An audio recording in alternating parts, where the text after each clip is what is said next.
You don't have any Stephen King? You've got the shinin. You mean shiny. Shh! You wanna get sued? It's just your fate. You're that geeky Stephen King kid. There's one of you in every school. Okay, that's him, that's Cujo, that's Cujo. I was thinking along the lines of no TV and no beer make Homer something. Oh, crazy. Don't mind if I do!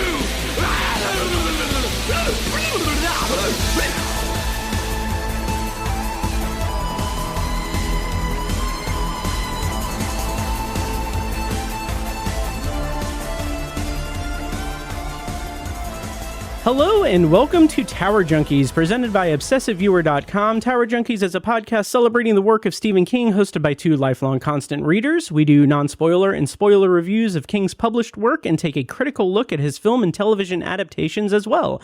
We also discuss the latest King news and check in with each other on our ongoing King obsessions. It's the podcast where all things serve the King.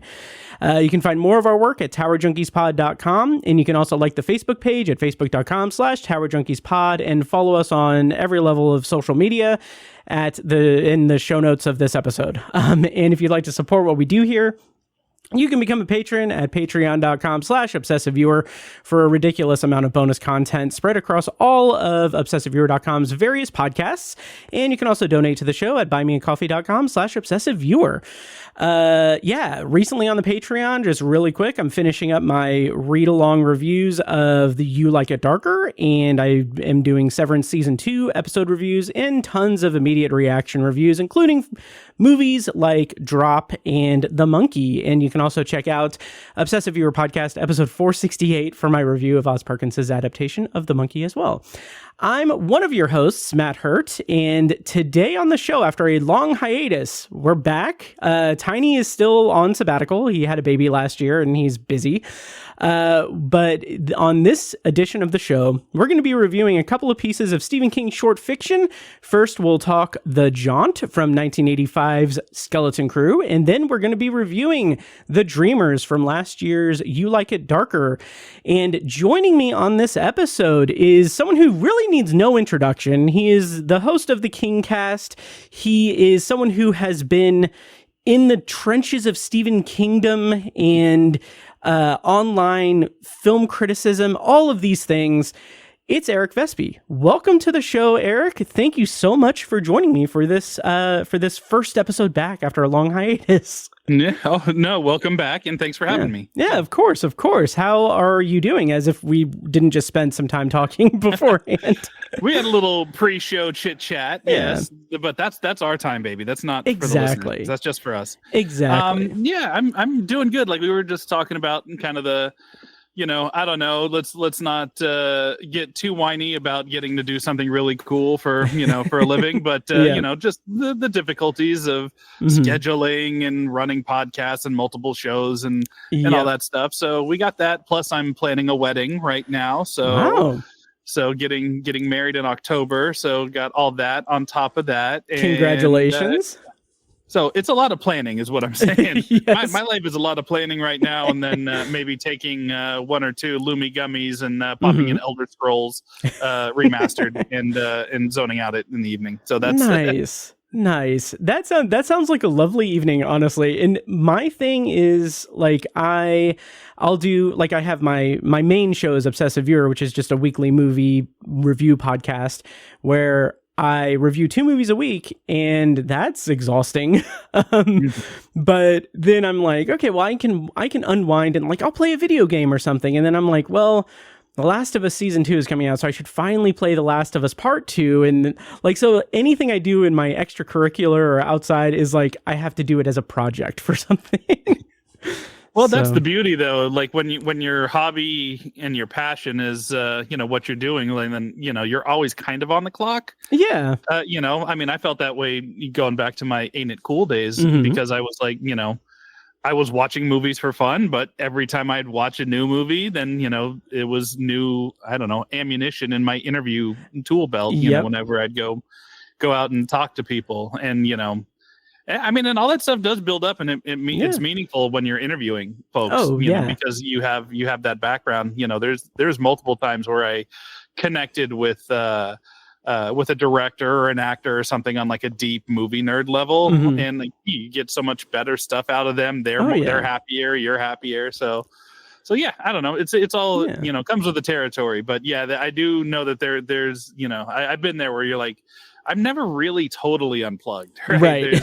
There's everything I do, and then podcasting takes it even a step further because I know at least on our shows we can get very just like into the weeds about personal experiences and stuff. So even having, even just going out to eat, if something happens, then that's fodder for something to talk about on the show. So absolutely. It's like, no idea. Yeah. Oh yeah. So it's a blessing and a curse. But yes. But yeah.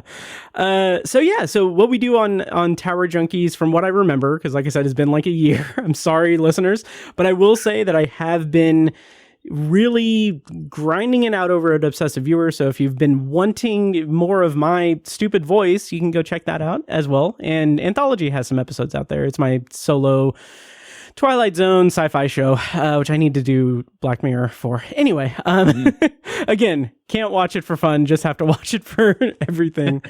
But the structure of the show, of course, we're going to be reviewing The Jaunt and The Dreamers here in a bit, but we do have Stephen King news and check-ins. So basically, I'll just run down one piece of news, really, that in the interim between the last episode of this show and this episode that you're listening to now, Never Flinch, the new novel from Mr. King, is coming out on May 27th.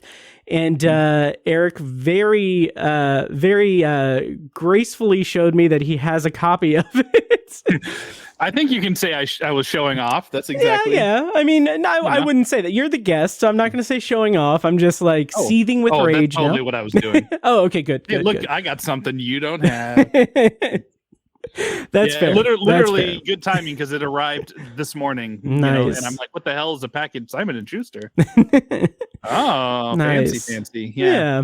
Well, I will. I'll send you my address so you can just ship it over to me. But I'll tear out every other page just to make it an adventure for you. Okay, yeah, that could work. That could work. I'll just assume what's on each page that's missing. You'll fill in the blanks. Yeah. Yeah. Oh yeah. It'll be my own little like Holly Gibney mystery for myself. So yeah. But that it is a new Holly Gibney story. I'm excited for it. And Eric, I know that you've read a bit of it. How are you feeling about Never Flinch?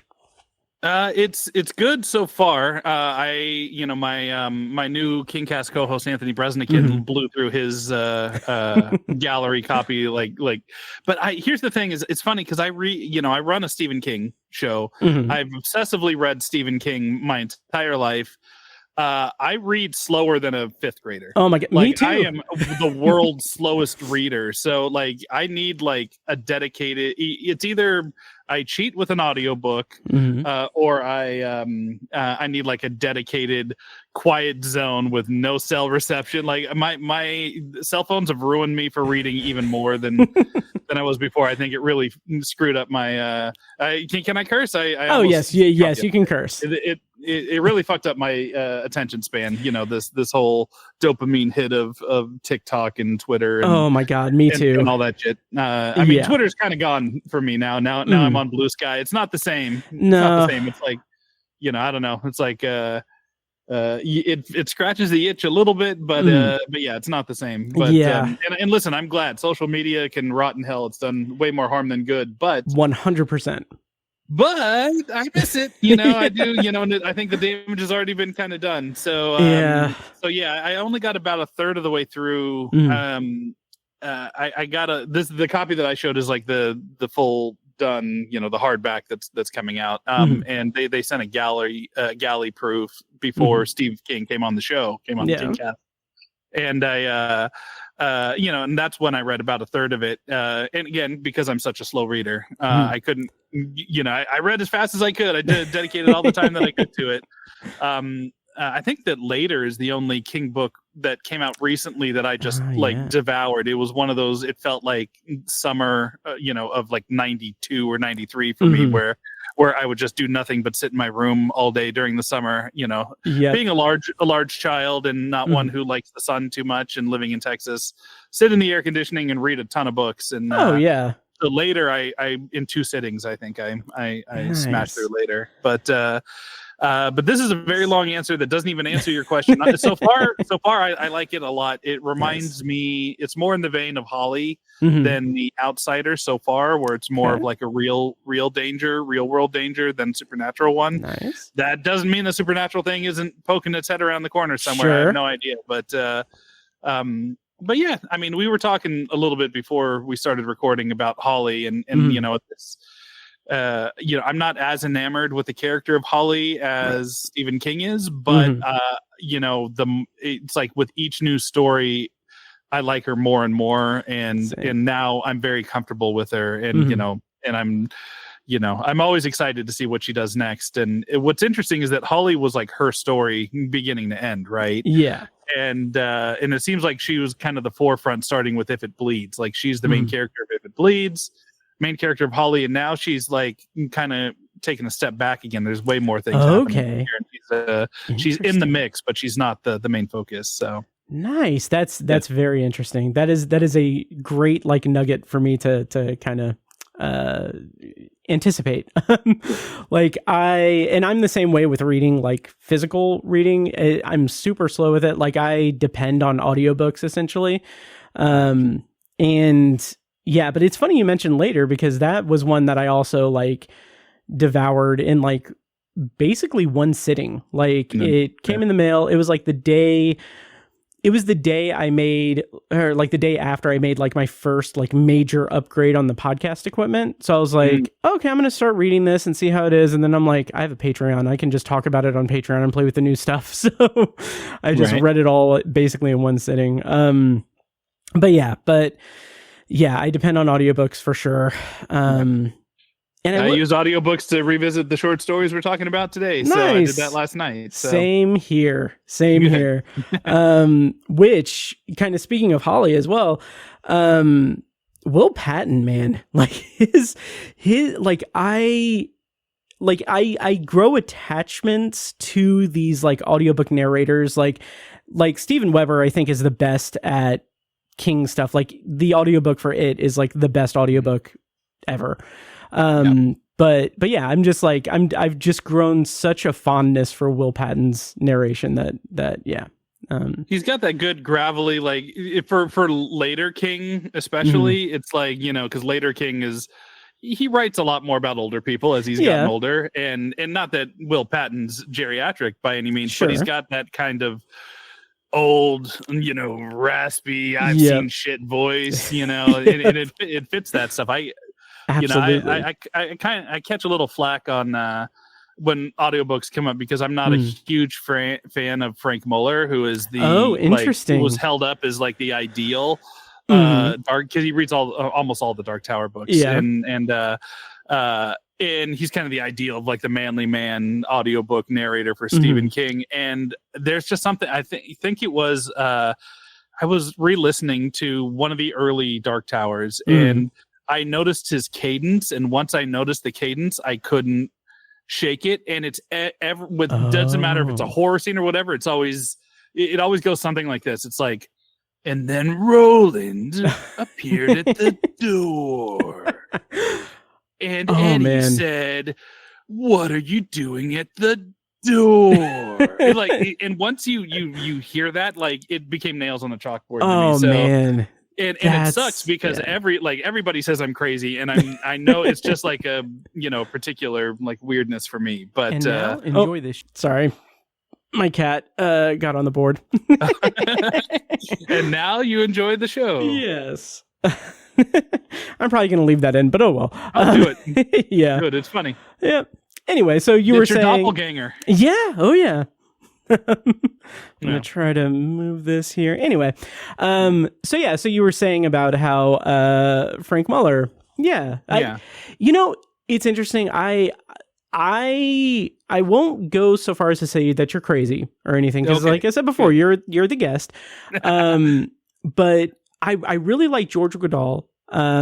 He's the voice of the Dark Tower for me, in a lot of ways. But going back and he does all the later books, right? Because Frank passed away. Yeah. And he, I think he did the the revised edition of the first of the Gunslinger too.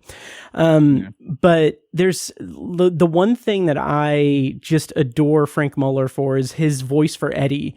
That is the perfect Eddie Dean voice. Brooklyn. Yeah. Oh yeah. Yeah. So.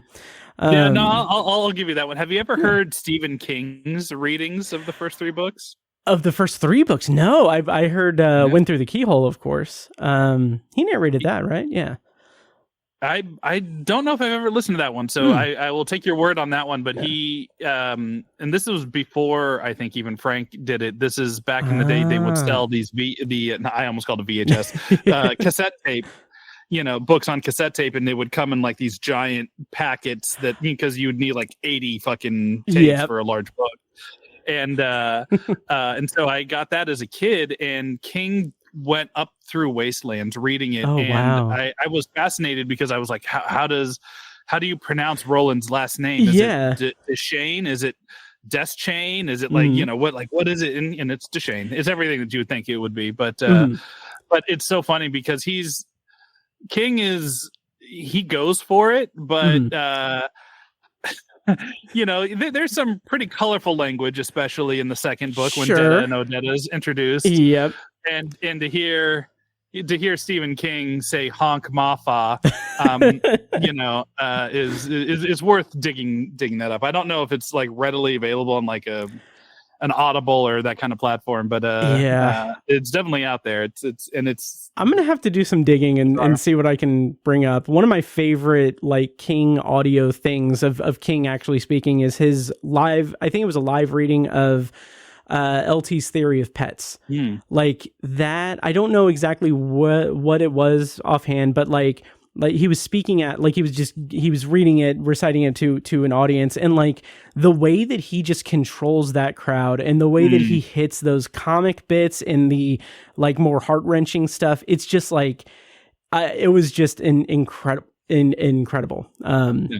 So he's good in front of a crowd. Part of the an unexpected beauty of the job is when you kind of do like dig into research stuff and you find how much stuff is out there. I mean, you could spend 6-8 hours on YouTube just watching videos of him doing college tours and book signings and all this stuff going back into the late 70s to now when they were, recording it. And and seeing him, pre sober Steve, where he's got, a crack can of beer and he's got his probably 5 years out of date disco clothes on and lapels down to his elbows and, and his chest hair poking out and he's, his teeth are real bad and his glasses are thick and, and he's just chain smoking and drinking and having a ball, Yeah, all the way up to modern King, right? Which,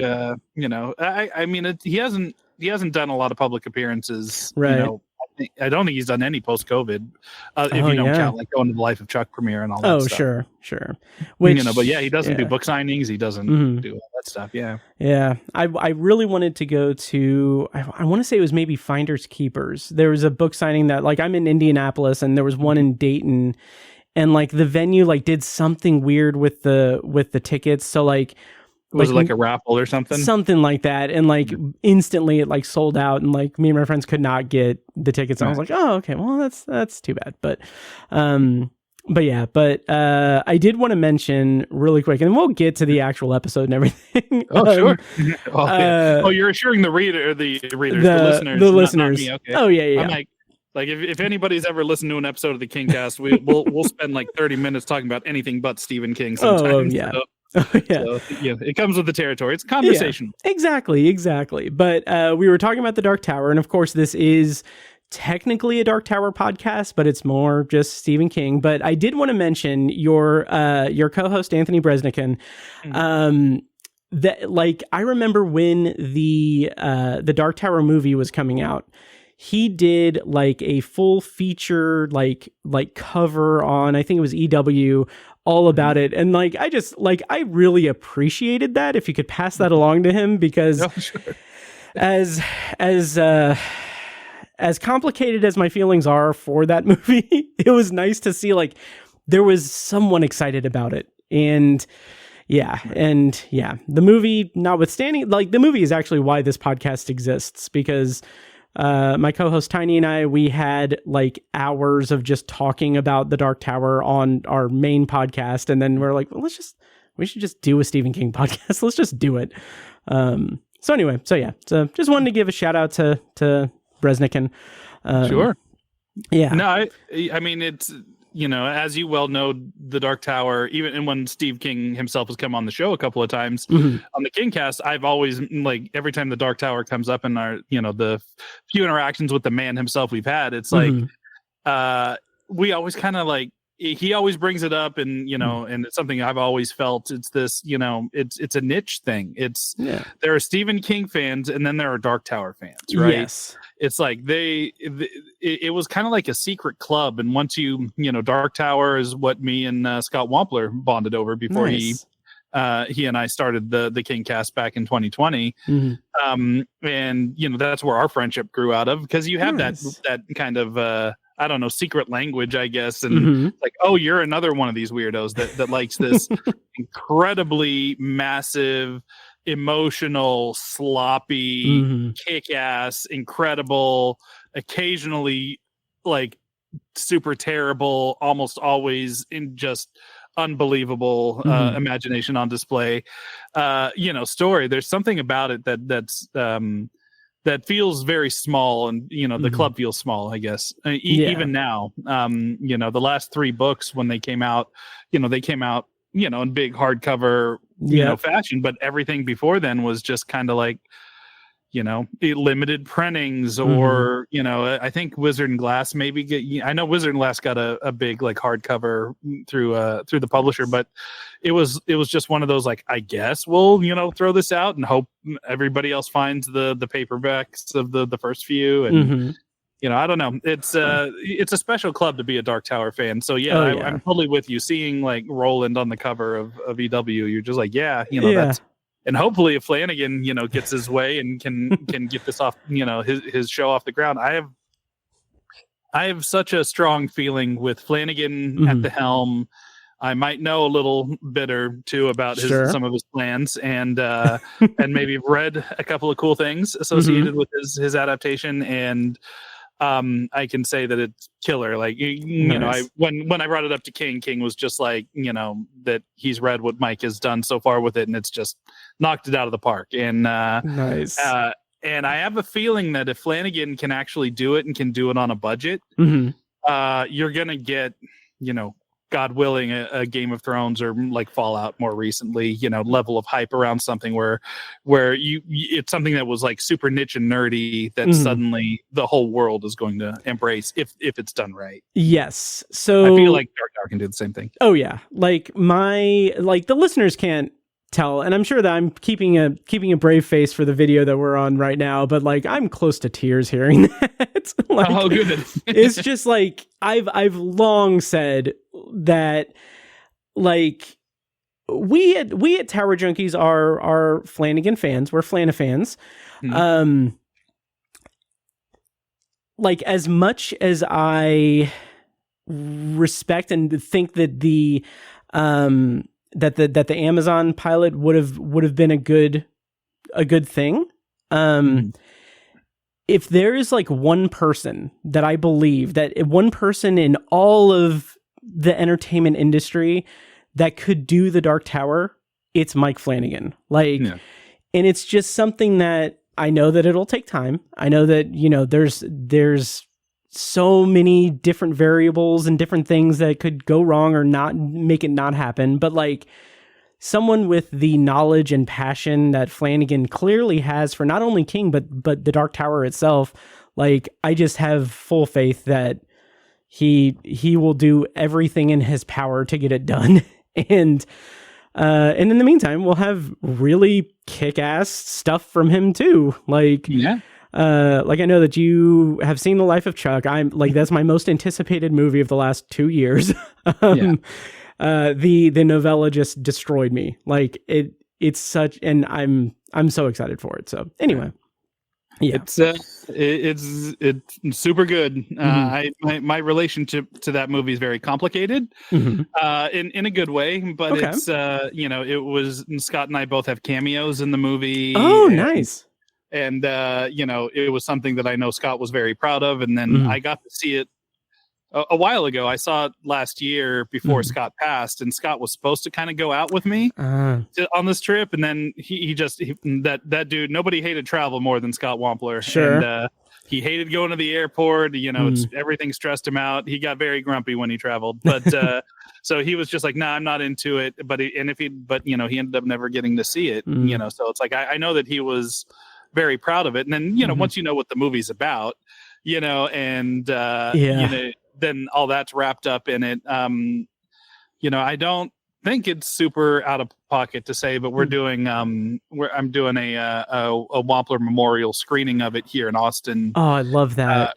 Where Mike's doing a live stream Q&A, and that's going to happen sometime at the end of May, beginning of June. So cool. Yeah, we're gonna do something there at the Alamo Draft House. They dedicated a theater to Scott. So it's the Scott Wampler Memorial Theater. We're gonna do it there, and Mike dedicated the movie to Scott. So, nice. So it's like when I say it's a complicated thing, it's like it's really hard for me to untangle the personal experiences. We visited the set. We got to be in it.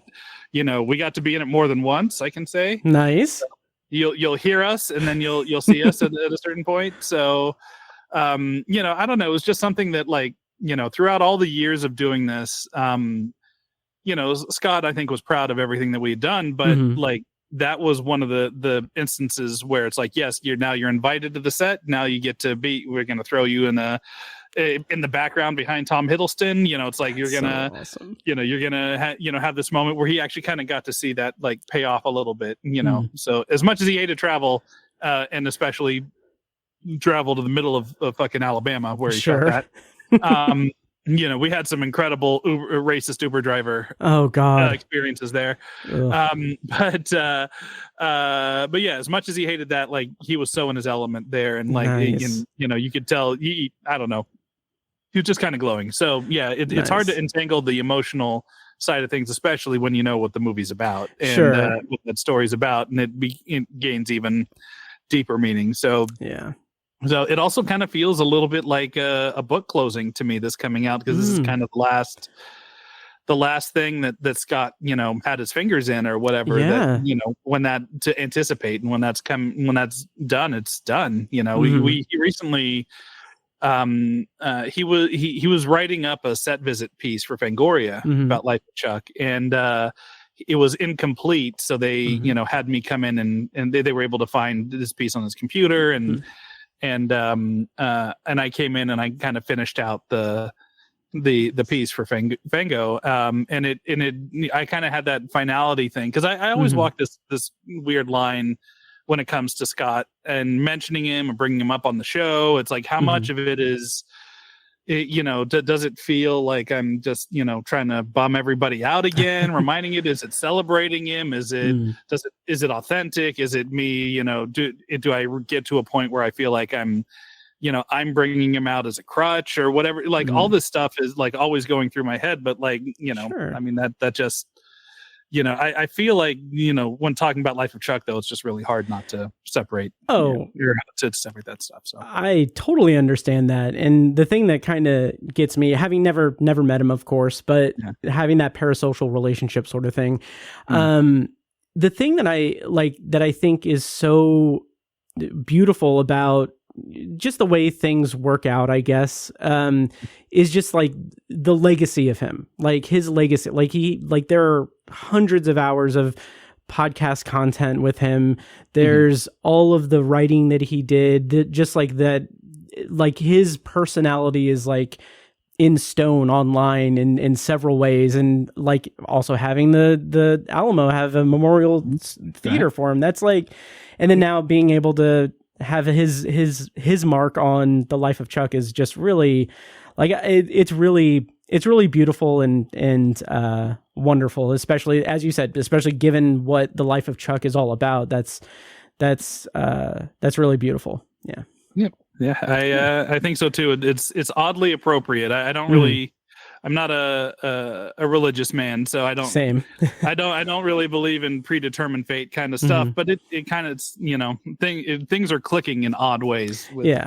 With this, I mean, listen, I'd much rather have Scott around and not have all that stuff line up. But it is interesting, kind of, the parallels of the the meaning of Life of Chuck and what happened to Scott, who had a little part of it. So absolutely. And so I was trying to discreetly find what the actual release date of Life of Chuck is.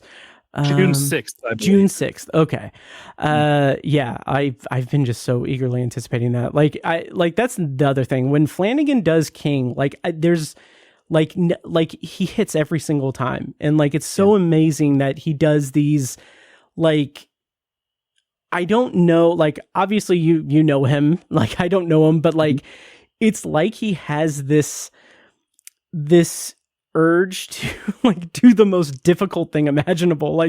Filming the unfilmable King adaptations is which is why he's perfect for Dark Tower, right? Absolutely.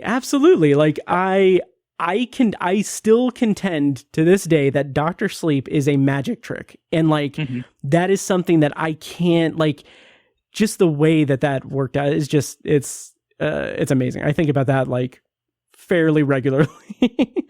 It's Flanagan speaks King in the way that maybe Frank Darabont and Rob Reiner are the only other ones that have done it as accurately repeatedly. There've been wonderful Stephen King adaptations that people have gotten his voice right, but you look at the double whammy of Stand By Me and Misery, and you're that's, even though both of them take some liberties with the material, they all feel authentically King. You look at Gerald's Game and Dr. Sleep, and you go, well, both of those movies shouldn't work. And Mike found the heart at the center of both. And I'm kind of with you with Dr. Sleep in particular. That's an impossible thing to serve two masters like that, because you have to serve King and what King wanted, and you also you can't just ignore the fact that the Kubrick movie is a huge part of the legacy in the public eye of that of that story,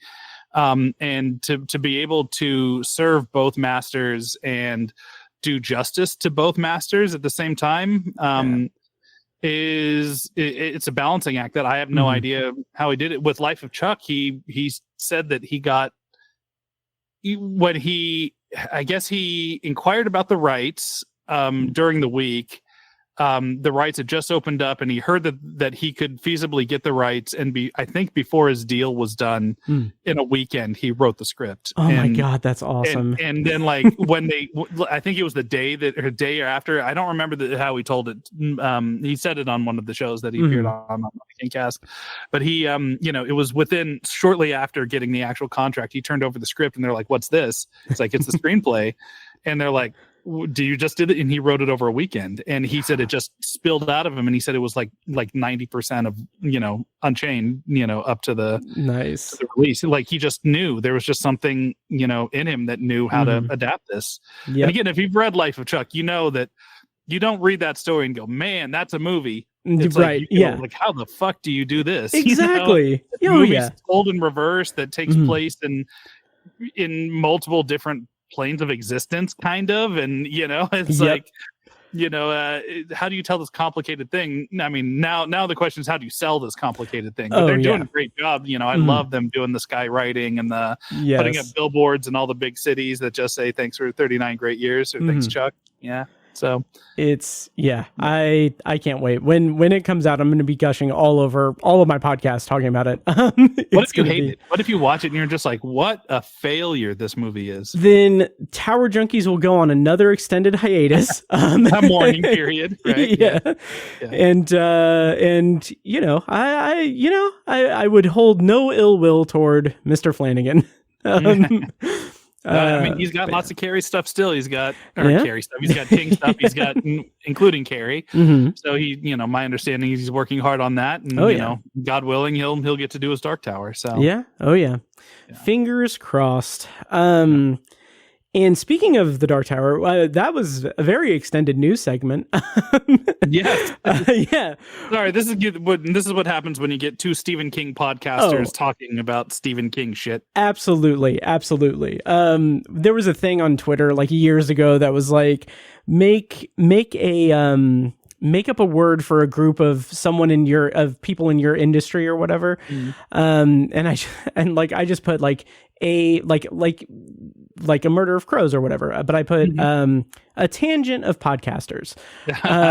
So but that's what the listeners love, man. I can't tell you how the best feedback we get from on our show is when we go off topic. So it's just that passion and the love of the material that makes it like you said, it's a conversation.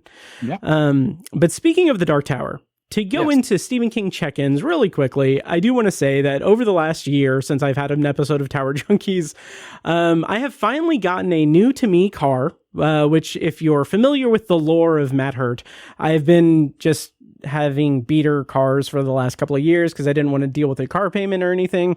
And then finally I was like, I'm going to get a car. So I bought a car. It's a used one. It's, it's a Chevy Trax. And anytime, this is so dumb, but anytime I'm driving through like my apartment complex and I see like a Chevy Trax, I'm just like, there's a lot of track stars in here. But anyway, the reason that this is a Stephen King check-in is because now that I have what I'm calling a big boy car, I have decided to run over your favorite author. Yes, exactly. While he's not on a walk? Yeah. Okay, cool. Oh yeah. And that's the thing. Like, I just think that would bond me with King. Yes. Very, very, very closely. But I've decided to decorate it with decals of Dark Tower related things. And so I have just a little decal that just says all things serve the beam and a circle with 19 in it. And then I have a license plate frame that says follow me to Cancano Ray.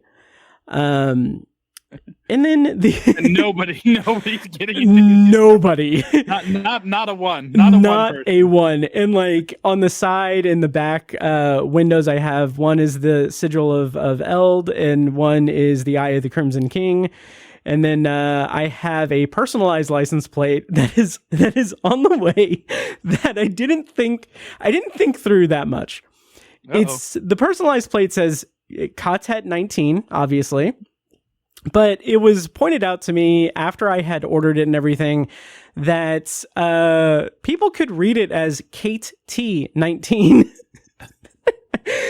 which I think will be interesting. But yeah, right. So that's how I've brought my Dark Tower love into the real world. You know what you need to do to add on to that is you need to have how they have those like family stickers on the back.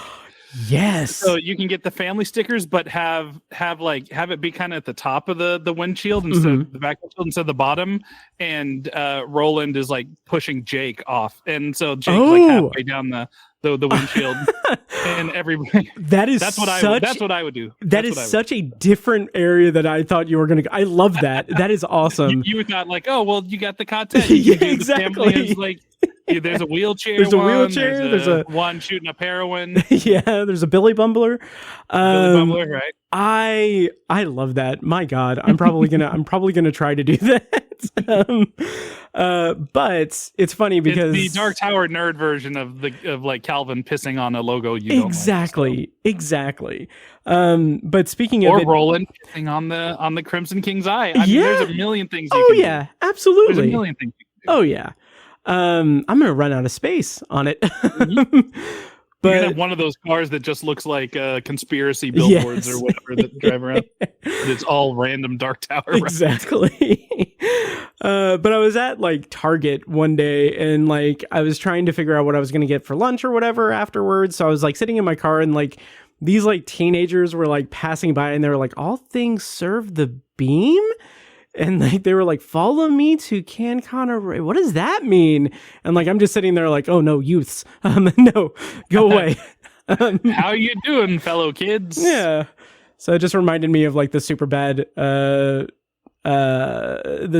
scene where McLovin is showing the ID and then they're like, why, like something about Muhammad, and it's like, Muhammad's the most popular name in the world. Read a fucking book, why don't you? So Google it, youth. Exactly. So now those people, the biggest Dark Tower fans in the world. Exactly. And they are now listeners of Tower Junkies, I'm sure. So they're going to be like, hey, that was me. Yeah. But yeah, so that's my Stephen King check-in. Obviously, there's stuff I've done over the last year that it includes King-related stuff, but I'm not going to bore you with that. Eric, you already bragged about the Never Flinch book. Anything else that's popped up with King, or anything that you want to break as far as what's coming up on the King cast? Well, I'm working with Neon right now to get some Life of Chuck folks as guests. Nice.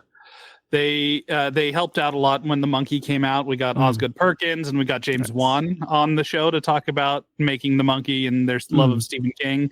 Oz in particular is fascinating because, he had a very famous father. Oh, yeah. Anthony Perkins, Norman Bates from Psycho. And they bonded over horror. And, nice. And so he had a lot of great stories about that. But yeah, Neon was super psyched how all those came out, and so they're I don't know who else coming in. I think it's a safe bet that Mike's done the show a bunch, unless he's just super swamped. I think it's a pretty safe bet that Mike will be back. Trying for some of the bigger folks. I think that my dream is Mark Hamill. I'd love to get Mark Hamill, who, by the way, is turning into a Stephen King regular. Yes. He had his cameo in Sleepwalkers back in the day. Like, he's in the cold open for that movie.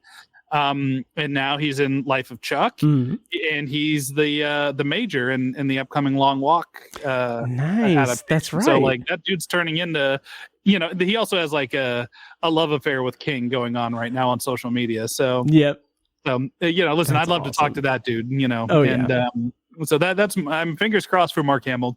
Yeah. But yeah, no, we got a ton. We're as we're speaking, we're on the precipice of releasing kind of a controversial episode, I think. Okay. At least it was controversial for me, where I'm like, is this something that I should kind of put out there, because it has to do with the movie Rust, which is the movie that interesting. Alec Baldwin was given a live gun, and he during a rehearsal it went off and it killed the cinematographer. So there's a whole thing about that, and he created a whole new conversation about on-set safety, who's at fault, who's to blame, and the right wing is super happy to point and laugh at Alec Baldwin because he's been so critical of them for so long. And all this stuff, but we have the director Joel Souza come on, and this is something Bresnikan brought to me. Interesting. And he was like, "Listen, I just did a piece with Joel for Vanity Fair, and he's saying all the right things." So Joel, if you don't know, he's the director of this Western called Rust, and the bullet that killed his cinematographer Helena went through her and hit him, so he got shot by the same bullet that. Wow. that killed his cinematographer. But he's, so when Bresnikan brought this to me, I was like, I don't know. It's like, how much of this is platforming, this particular movie, and is it worth it? And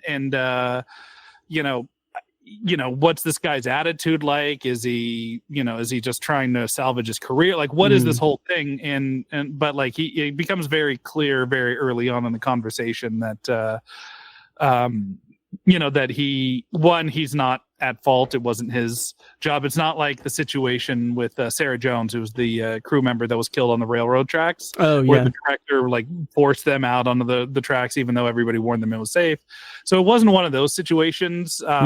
So I ultimately was like, all right, well, we'll give it a shot. And he picked a really interesting story to talk about. And it's a short story called A Death, which I like when Bresnikan brought that up to me. I'm like, I don't know that story. And then I looked it up. Like, oh yeah, it's that one. It's from Bizarre Bad Dreams, I think. Maybe. Okay. And it's in one of King's rare Western stories, and it's all about. Wow. It's all about. It actually reads a lot. Speaking of Holly Gibney, a lot like A Dry Run for the Outsider, because it's all about kind of this guy on the outskirts of town, in this old Western town, a little girl is murdered, and they find a hat. And the hat, belongs to this kind of simpleton that lives on the outskirts of town. And so they gather up a posse, they get him, they try him, but it's a predetermined trial. There's one key piece of evidence, and that's the fact that the girl was killed on her birthday, and she had a silver dollar, and whoever murdered her likely took the money. It wasn't with them, and it was but that silver dollar was never found. And so the whole story is about the main cop, the marshal, being gung-ho at the beginning, going, this is the guy that murdered the girl, and then slowly, as the guy keeps proclaiming his innocence, starts doubting whether or not this is the guy that did it. And then ultimately, like, the guy is hung and killed. Up to his last breath, he's proclaiming his innocence. And so now the sheriff or the marshal, whoever the character is racked with guilt and like, oh, I sent an innocent man to whatever, which sounds very much like Ralph from Outsider, does it not? Oh, yeah. The difference, though, in this one is during the autopsy, they find the silver dollar in this guy's stomach. So there you go. But Brett, it's an interesting parallel because one, it's going to be interesting to go a death with Joel Souza, who's the that's the naming format, the titling format where we on the show where we have the guest pick a title, and it's always like Christine with Brian Fuller or whatever, So this one's a death with Joel Souza. So there's that parallel, but like the main thrust of the Rust movie is it's a 13-year-old that accidentally kills somebody, and he's sentenced to hang, and then his grandfather busts him out of jail and kills a bunch of people and is trying to get him to safety. Right. And so the whole movie is him trying to avoid the noose, and the noose is the main, threat in a death too. So I don't know. There's all these interesting parallels. I went off on a crazy long tangent when all you asked for was a quick like little. Oh no, this is amazing. But it's it's an episode that Joel's great, and he's very aware of the situation, and he's very he acknowledges that a lot of people would find it distasteful that they finished the movie, and all this stuff. But it's like, he has some pretty solid points because there's been civil action against the movie and all this stuff, and he's like, if the movie makes any money, that money goes directly to Helena's husband and young child. So, I'm out here promoting it and trying to get people to do that, because any dollar that the movie makes goes into their pockets, and it celebrates Helena's last work, and she was very proud of this movie and all this stuff. So he had all the right things to say, but it was an issue where like it wasn't an easy yes on my part. We've axed episodes from that we've recorded with people that we find out are problematic before, so. It's like, we recorded with an actor who is somebody that the horror community in particularly really likes, but it's somebody who's been in King things, and we're like, okay, this is a perfect person to bring on the show, and they were promoting a King adjacent thing, and I was just like, okay, well, let's bring this guy on, and we talked to him, and he's a weird guy, and then like legitimately, I remember Wampler, it must have been an hour after we finished recording. He's like, hey, check this out. And it was like a video of him that's been going around at like some con where he's just completely being as bigoted towards trans people as he possibly could be on Maine, and like being loud about it and playing to the camera about it. It wasn't even like a hidden camera thing. It's just like, and the King cast has a fairly large LGBTQ following. And I think a lot of horror in genre attracts people, especially who feel ostracized and all that stuff. So it's not a surprise to me, but I'm like, we had to email the publicist and go like, we're so sorry that you set this up, and like it's a great chat, but we just can't run it. And then we sent the video saying here's why, and I think they pulled him off of the tour after that. Oh wow. Not mistaken, but it was like multiple videos of him. Jeez. And it being like, he was saying shit that would make like J.K. Rowling going, God damn, dude, chill out. Oh God. It was pretty rough. Yeah. I'll ask you after if you want to divulge who it is, because I'm curious, but if you don't have I probably to. shouldn't say it on No. But I give some hints. You might be able to figure it out. Yeah. That's horrible. Good on you guys for axing that though. Like that's horrible. It's not worth it. I mean, so, but the point being is that since the beginning, the show's been very careful about who it platforms and what they say. You know, we caught some shit, like, you know, we've interviewed Thomas Jane a couple of times, and, you know, and both times he gets a little bit, he starts edging into his libertarian stuff. And like the last episode that he did with us was, you know, well before, it was like a year before the election, and he was talking about how much he loves RFK Jr. and stuff. Oh God.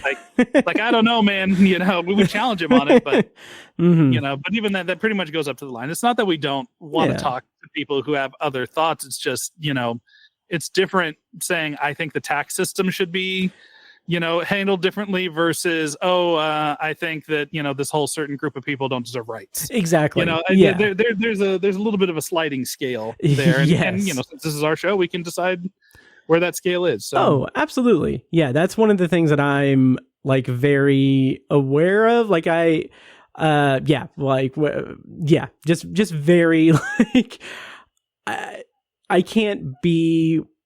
I can't take seriously anyone's like, well, we can still be friends if like it doesn't matter. It's like, no, you want to eradicate people, like that's what you're voting for. But anyway, I mean that's the problem with as extreme as politics are right now. Is like we can't.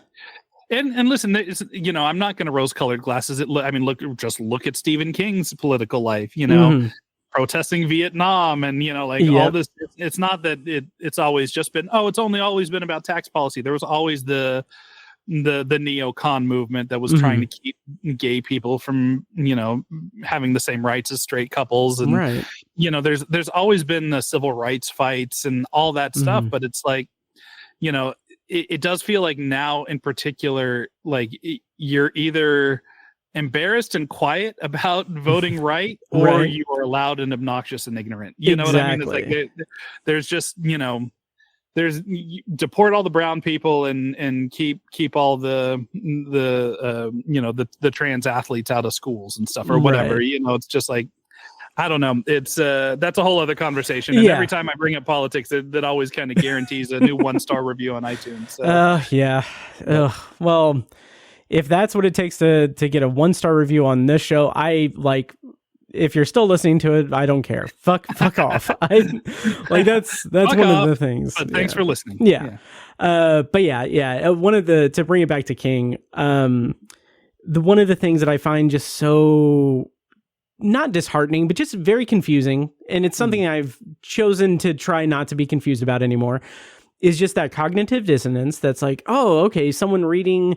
Like, I remember on Facebook, someone was reading The Institute when it came out, and they're like, only like 10 pages in and already an untruth jab at President Trump. And it's like, that's just stating a fact. And like, if you're not aware of where King like lies on the political spectrum, like, how do you consume his content? Like, it's just so bizarre. I don't know what the answer is. I don't know if it's media illiteracy or if it's willful ignorance. I think it might be a combination of both, because both are skyrocketing at the moment. And you know, and that's not just, you know, the right wing that has this. There was and this is something I love to bring up every time this conversation comes up. You know, there was that article that was making the rounds. It was 3 or 4 years ago now. But it was like some new like Gen Z, you know, writer, blogger or something. I guess just watched The Shining for the first time and was like, hey, you know what? Jack Torrance is problematic. And and wrote a completely for serial. I'm so serial, you guys. Oh my God. Completely for serious, you know, post about how The Shining is problematic because Jack Torrance, he's an abuser. And it's just like, no fucking shit. Right. That's what the fucking story's about. That's the point. That's the point of the story. Jesus. And you know, so there's a lot of media illiteracy to go around, but there's a particular, as you said, cognitive dissonance that has to happen when you watch Star Wars or The Hunger Games or any of these things, and then go, man, it sure would be good to be MAGA right now. It's like, that's quite literally, you know, the Revenge of the Sith is trying to warn us about what's happening right now. Exactly. You know? It's like, you know, and listen, I say this as a dyed-in-the-wool prequel hater, but you know, I guess Lucas knew what he was fucking talking about. Oh yeah, absolutely. And that's one of the things I really love. And I swear we'll get to the Jaunt and the Dreamers, but but one of the things good. Dreamers good. Thanks everybody for listening. Exactly. Pizza, cue up the outro. Pizza's my cat's name, by the way. So anyway, one of the things I really appreciate about modern King, like post-COVID King, is that kind of like 1-2 punch. I don't know if this is intentional on his part, but I think I read somewhere that it was about this. But he had Fairy Tale and then Holly. There might have been something in between, I'm not sure. But basically, I just love that those were written during like COVID times, and like Fairy Tale is literally about a kid escaping into a fairy tale landscape away from the world. And Holly, and then getting locked up for 300 pages. Yes, that's true. That's true too. King definitely put his spin on that. And then you have Holly, which is like a real like in COVID era timeline thing. And I just love that. Like, I love the way that King can take real world things, and like that's one of the things that I have said over and over again. He has this innate ability to just capture like middle America and like people of like everywhere in the country. And like, he is like this amazing kind of purveyor of the American experience, especially in small town America and everything. And like with something as big as COVID, it's just like, it's interesting that we got like something that's an escapist fiction thing, and this just very like, it's integral to the plot. And then you have people that are complaining like, why does it have to be about COVID? It's like, because it was 2021, man. Like, right? It's just, I appreciate when media acknowledges that, like, you know, there's something artificial where the predominant line of thinking coming out of the pandemic was people don't want to be reminded about it. So suddenly, like, you know, but it was weird. I don't know if you remember, like, coming out, you know, and, you know, going to, you know, as society was starting back up again, and you go watch a movie and people are like gathered and, you know, with 300 other people and nobody was wearing a mask. And like, there's that little shock to the system where you're like, oh yeah, we're getting back to the old normal or whatever. But I appreciate it when they integrate it, and King does it in such a smart way, especially with Holly. And we talked about Holly being, you know, a more complex and interesting character as the more he writes about her. But I love the fact that I think it's in Holly that she's constantly wearing her mask when talking to people, and then she'll take the mask off to have a cigarette. Yeah. Right. and then there's interior monologue talking about how she realizes that this is such a contradiction, that she's trying to keep her health, save her health with the mask, and she'll literally remove that so she can suck down a cancer stick. Right. And you know, and there's something about it where it's just like, because that's how people are. Yeah. You know, it's like, yes, they you know, people have their vices and they're like, oh, well, I'm not a smoker and I would never smoke. It's a disgusting habit. And then, you know, then go, I don't know, like shoot up black tar heroin. I don't know, but it's like, you know, there's, you know, there's that, or, you know, and, you know, I'm a bigger guy. I'm a foodie. I love to eat. And, Same. You know, it's like, I can recognize like, yes, at least I don't smoke cigarettes and, you know, whatever, but it's like, yeah, but I'm still doing unhealthy things because it gives me joy, which is the same thing. So I don't know. It's, you know, I appreciate that King, you know, folds that in, and he does it in kind of a similar way. Again, talking politics, where King has a couple of books where we know that he's lefty, but he's not like crazy and like super left, and he has a lot of centrist views. If you read Insomnia, like that's one of my blind spots.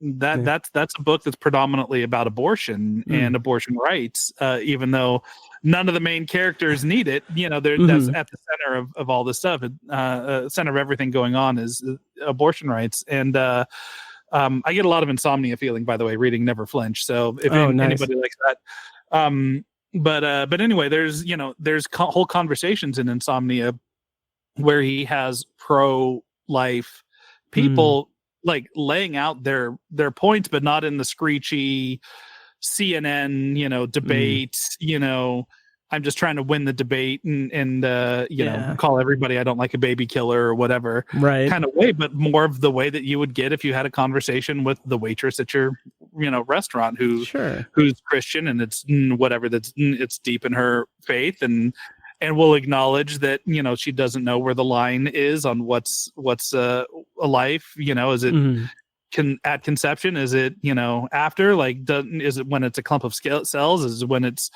something you can recognize, is it when there's a heartbeat, when there's a brain, like, realize that all that's gray area, but still going deep in my heart, I just, you know, I still view it as a life. And I can sympathize with the mother, and I can sympathize if the mother was, you know, raped or whatever, and like all the complexities, but she's, you know, he takes his time to have that moment, which you would think, as far left as he is, that you know, that he'd be just staunch pro-choice, and wouldn't allow a character in one of his books to do that. And and you know, in Holly, he has a similar thing where I think it's the lady who owns the trailer park when she's investigating a disappearance, and who starts off with like, what you wearing that mask for, you know, kind of thing. We all ran into those, and then you realize that this lady was more is more nuanced than just, you know, a shrieking anti-masker, anti-vaxxer, right? Exactly. He has this.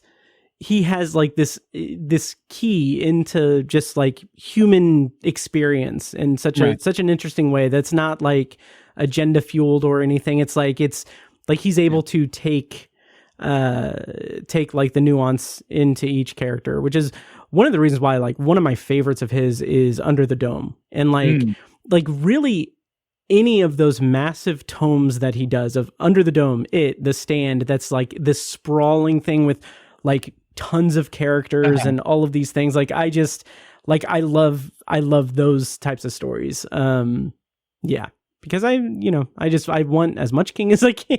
Yeah, I have fond memories of lugging those tomes. Nightmares and Dreamscapes was a short story version, but it was a long one. I have very fond memories of lugging those onto airplanes, and they were being like literally the entire carry-on is just this one giant ass book. Yes. Oh, that's great. Yeah. When free Kindle. Yeah. Yeah. Right. Yeah. And pre-audiobook for me. Nightmares and Dreamscapes. That reminds me, I want to put this out in the universe. I've said it multiple times.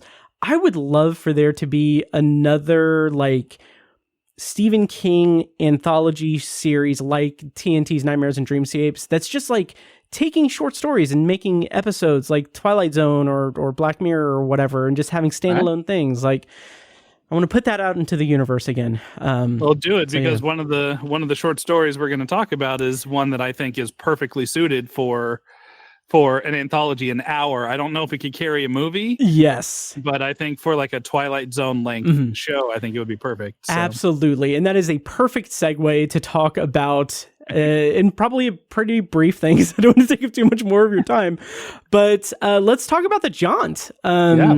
This was a short story that originally appeared in the Twilight Zone magazine in 1981 and was later collected in King's 1985 collection Skeleton Crew, if you can tell I was reading that. And according to Wikipedia, the story takes place early in the 24th century when the technology for teleportation, referred to as jaunting, is commonplace, allowing for instantaneous transportation across enormous distances, even to other planets in the solar system. But the process is very specific and has dire consequences if it goes wrong. So, Eric, I will say, first of all, we'll probably be spoiling the story, so fair warning for the listeners. I can't talk about the Jaunt without talking about the last page. Absolutely. Yeah. It's seared into my brain.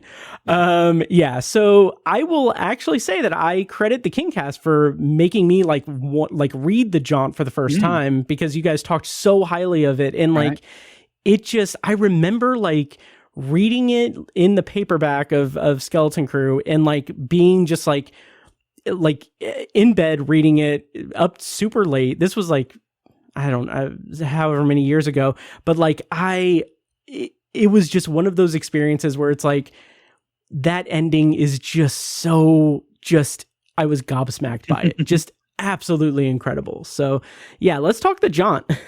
Sure. Yeah, no, this is, we talk a little bit on the show about horror calluses, right? That's when you get super into genre. Like, that's when you start having to go. You get your gateway drugs. You get in with the Freddys and the Jasons, and I think that's why like the Terrifier series is so popular now. Like, people, they get their calluses build up, and they're not content with studio horror, PG horror, safe horror, and then they start seeking out more and more stuff. Because of horror calluses, and I've been a horror nerd since I was, a young child. I've always loved things. Because of those things, I don't get scared reading Stephen King. I don't really, I can't think of, even when I was a kid, like 10, 11, 12, when I started reading King, where I'd read something and it would like legitimately scare me. And it's not like a movie where it can startle you like a jump scare or something. Yeah. But there are a few Stephen King things that stuck with me. There are a few things that broke through those horror calluses and went right to the red soft skin underneath. And one of them was The Shining. And very specifically, there are two moments in The Shining. One where the fire hose comes alive, and Danny has to jump over it. And he's not sure if it's alive and not sure if it's gonna, if it's just dormant, or he swears he sees it move. It's across his path, and he knows it's gonna try to grab him when he jumps over it, but he has to, right? And there's something about that like really got under my skin. And then there's another scene in there where Danny is talking with a dead boy that's in a concrete cylinder in the Overlook's playground. Yes. And the way he describes the voice of the dead child, and like the smell of like rotten leaves and stuff, there's something about that really got to me. So it does happen, but the only other instance I can think of besides that happening is this story. It's the Jaunt. And if you're not familiar with it, it's about teleportation, but it's it focuses on a family. It's a father, wife, and his two kids, like a boy and a girl. And they're waiting to, like, they're at the airport, except they're at the Jaunt station or whatever. And the father's answering questions about how teleportation works and the history of it. So you get kind of the split narrative where the dad's telling his kids all about how, doing that dad thing where, like, I read up on this. I read an article, so I can tell you everything about it. And he's like giving them a breakdown in the 80s, the guy that invented it, how he invented it. And then all the kind of creepy stuff starts coming in, where it's just like, how they realize that you have to be asleep in order to jaunt from one place to another. It's instantaneous physically, but every rat that they would send through during the test process would come out completely insane and then die at the end of it. And then how they realized that they could stick the back half of a rat through, and his legs would be kicking and fine, and his front would be fine. They ultimately realized that that it's instantaneous in reality, but not mentally. This Jaunt. So if you're, there's a story amongst this that I think he does an edited version when he's telling his kids, but then we're getting the unfiltered version in his thoughts. There's a bad serial murderer rapist or something that they strike a deal with that they'll like commute a sentence. So they'll do something if he agrees to test this thing and go through the Jaunt, and they go through, and he comes out stark raving mad on the other side and says it's an eternity in there, I think is how he puts it. And then so the dad's telling the story, and it's also a story about kind of leaving out information and what that does to kids' curiosity. And so the rapscallion boy apparently decides that he wants to see what's in the Jaunt, and he holds his breath whenever the family takes their knockout gas to get on there. And they're going to Mars, by the way. The whole family's being relocated to Mars. And so they get to the other side, and it was like the dad talks about like, and he hits the gas, and then now he wakes up and he hears screaming. Yes. And the last page of the story is him running to see his like 12-year-old son, who now looks still 12, but also ancient at the same time. Yes. And he's clawing his face into shreds and screaming and saying, "It's longer than you think, Dad. It's longer than you think." And even just talking about it now, I have goosebumps. Oh, me too. Me too. There's just something about the description of the boy being both young and ancient at the same time. That really gets to me, and just the insanity, the like literally shredding his cheeks to pieces, and like the cackling and the laughing and the little pieces of them that are still like, he says I held my breath, I wanted to see, I had to see, and it's whatever happens in that space, between spaces, I guess, is eternal and not great. And I don't know, there's something that I really love about it, which is why, when you asked me to pick a couple, like I was like, hey, I wanted to pair this with another story, that a more recent one called The Dreamers, which is also about something similar. So but the Jaunt is like an all-timer one. That's that was my favorite. Wamplers was always Crouch End, which is another Lovecraftian kind of impossible to know story that takes place in England, and and I don't know, there is something about this one. This is the one that I love to recommend to people. It's a really good, like, I wouldn't say entry level King or anything, but like if you want to just scare the shit out of someone, like this is the kind of, like, it plays to a lot of King's strengths, and it's one of the things that I found with his writing is like sometimes when he veers into science fiction, it's a little bit tougher, like Dreamcatcher and the Tommyknockers. Usually when there's aliens involved, I've noticed. Him handling aliens specifically is always a weird one, except in the short fiction. His short fiction, he seemed to be pretty immune to that. He's got that great story from Night Shift, I think that's the I'm the Doorway. It's the astronauts that come back with and like the hands start and stuff on their hand, or start growing eyes on their hands.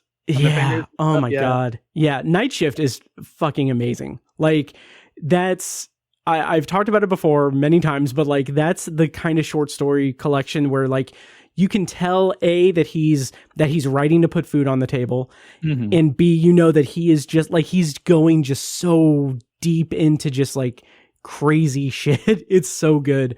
He's writing to an audience that was predominantly titty magazine readers. Right? Exactly. Either hardcore horror or sci-fi readers, or people reading his stories in between nudie foldouts. So exactly. It's so good. But with the Jaunt, and kind of similar to another story from Night Shift, The Mangler, I love when King gets into this, like, into the process, like all of the like detail about like how jaunting was discovered and invented and perfected, and all of the ins and outs and stuff. It's like he can make process as compelling as jaunting, essentially.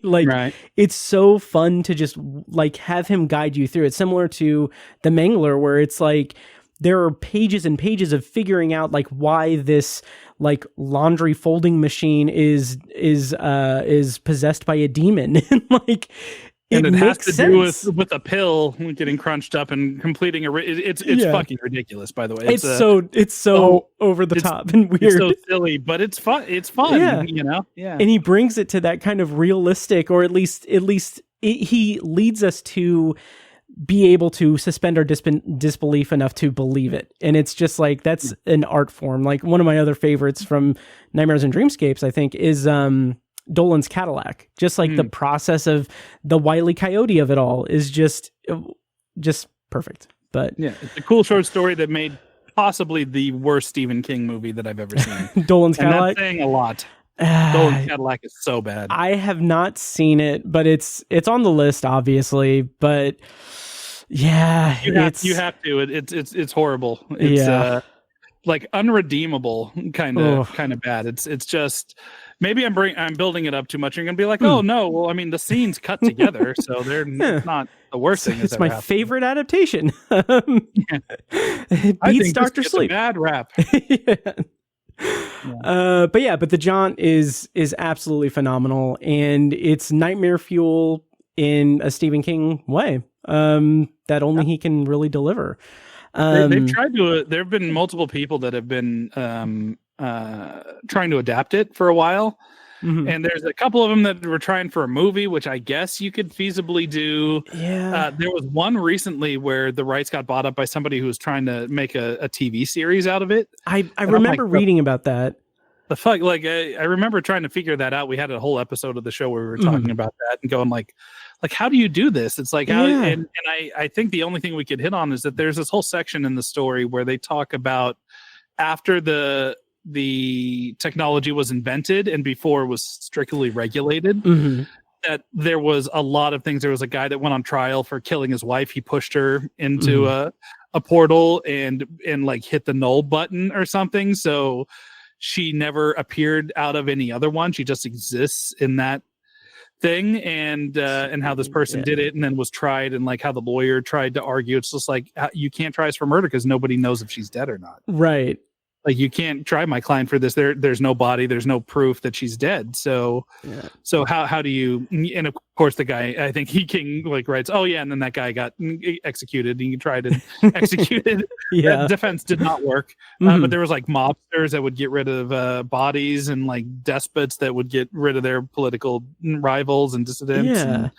And through it, like, so I suppose that there's a whole world you can do just based off of the technology alone. But to me, what makes sense is like this is what a great short story is. It's a joke. It's a setup and a punchline. Absolutely. And that punchline is that cherry on top at the end with that ancient young boy that is insane and crying out about how it's longer than you think. Like you can't top that in that universe. Yeah, so like to me, when you were like, let's do a Twilight Zone for Stephen King, like that's perfectly suited. You do this in 45 minutes, and you can, you get like probably a great television episode out of it. I think. Oh, so. Absolutely. And I feel like King obviously is heavily influenced by the Twilight Zone, and like I love the Twilight Zone. One of my podcasts is about me discovering the Twilight Zone and reviewing it episode by episode. And like I see so many correlations. I tried to do that, by the way, back in my Ain't It Cool days. Oh yeah, because I would use like, oh, I think I got the like a DVD box set or something. There was like a Black Friday Amazon deal where it's usually $200 and you can get it for $70, and so I got it. And I'm like, you know what? I called it. Fuck yeah! I took the words right out of the intro. But what was it? It's like light and shadow, or door, window of imagination, door of imagination. There was something about it, but I'm like, you know what? I'm just going to go and do 3 episodes at a time, and I'll review them and talk about my thoughts. And I lasted maybe through the first season, and then it was just like there's so fucking much stuff. It'd be a great idea for a podcast, though. I think that'd be much easier to talk through. It is. Sorry for interrupting. But oh no, you're good. It like I love doing that podcast. The problem is it's a solo podcast, so like it's all on me to do it. And like the whole concept is I'm watching it as a first time viewer. So like I'm up to season 4 out of 5, and like I do all these bonus episodes for like Black Mirror and all these other shows and all of this. It's a whole thing, but I love doing that. But yeah, it is daunting, and it's great. But yeah, but I see so many correlations between King and the Twilight Zone. Like there are short stories where I'm like, this is absolutely like a Twilight Zone episode. Like this is 100%. Of course, he wrote.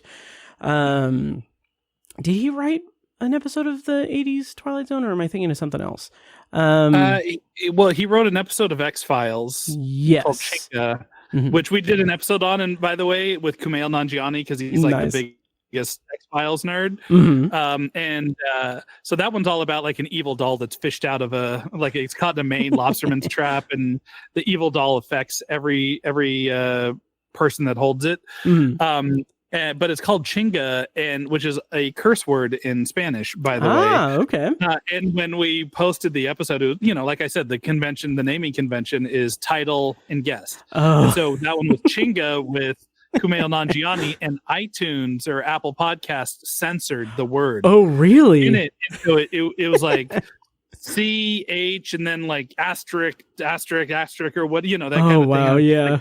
Like what? Like I didn't do that. It's like It automatically did it. But no, That's he awesome. I don't think he wrote something new for the Twilight 80s Twilight Zone, but Yeah. Grandma was adapted Yep. for.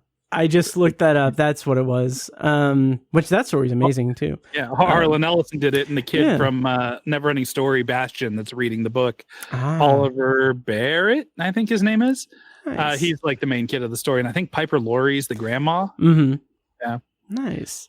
It's not great. It has Sure. like lots of great stuff, and Harlan Ellison, the great Harlan Ellison, adapted it, but it feels very. I mean that whole run of 80s Twilight Zone. It's like when they stopped shooting their TV shows on 16 or 35 millimeter and went to early video, and so it Yeah. has that early video look. Ugh, yeah. Yep.